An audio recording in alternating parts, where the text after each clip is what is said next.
Hi guys! 皆さんこんにちは。今日も JLPT の N5 の文法を一緒に勉強します。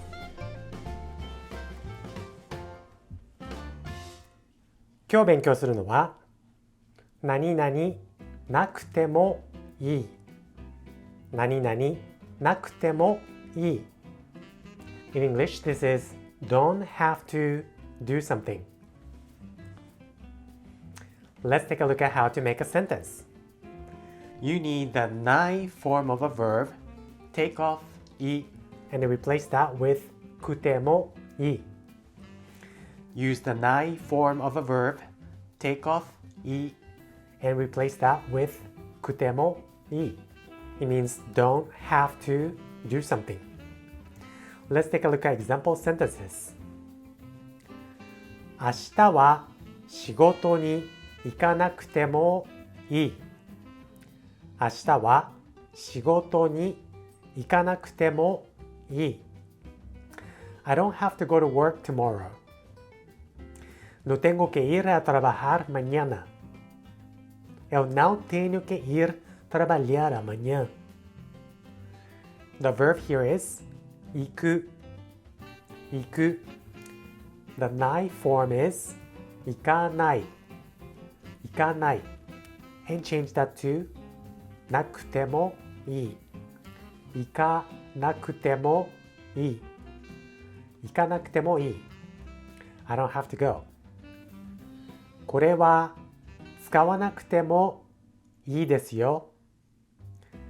これは使わなくてもいいですよ。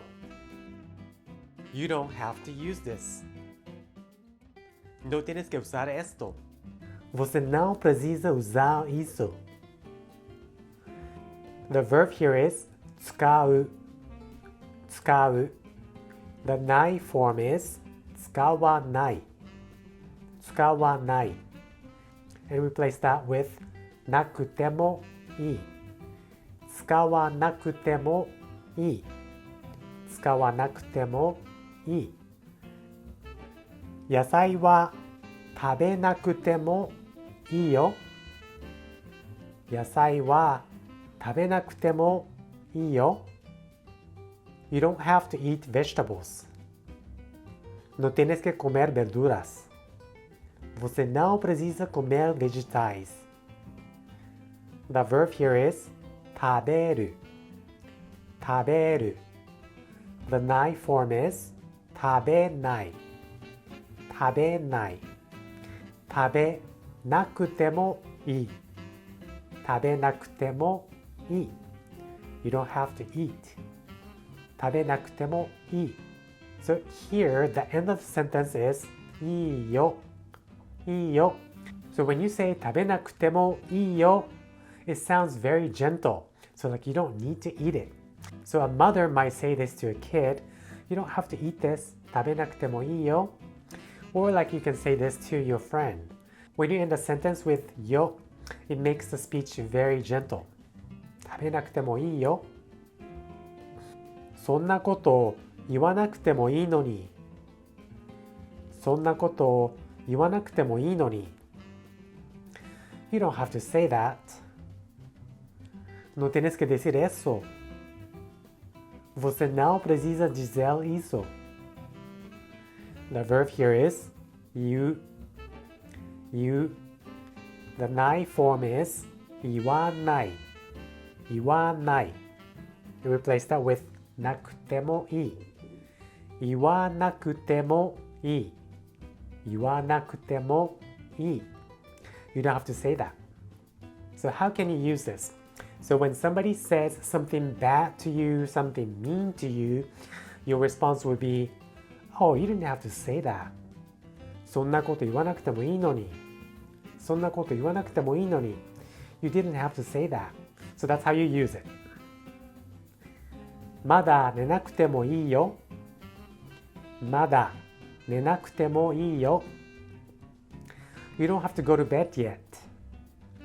Todavía no tienes que irte a la cama.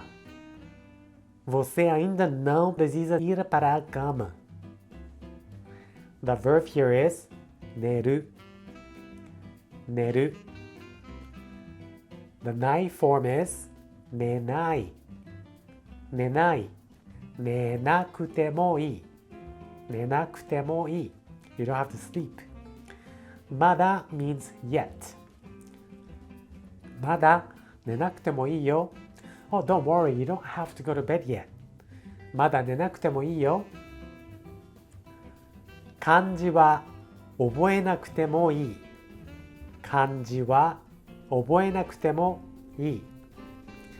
You don't have to memorize kanji.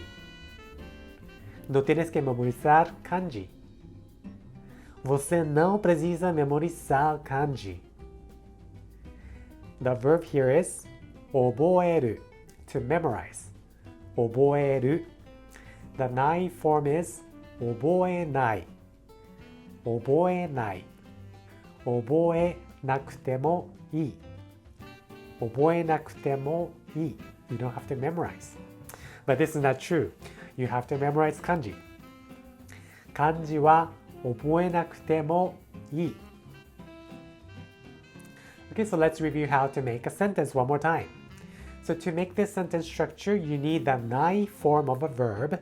Take off い and replace that with くてもいい。見る、見ない、見なくてもいい。聞く、聞かない、聞かなくてもいい。食べる、食べない、食べなくてもいい。話す、話さない、話さなくてもいい。はい、皆さん分かりましたか？ So this sentence structure 何々なくてもいい is used so often in regular conversations. So make sure to memorize how to make this sentence structure. もしね、この動画が良かったなと思ったら、皆さんいいねを押して、そしてチャンネルの登録も忘れないでください。そして皆さんも例文を作って、下のコメント欄の方にどんどん書いてください。Okay, so that's it for today. I will see you guys in the next video. それじゃあまた。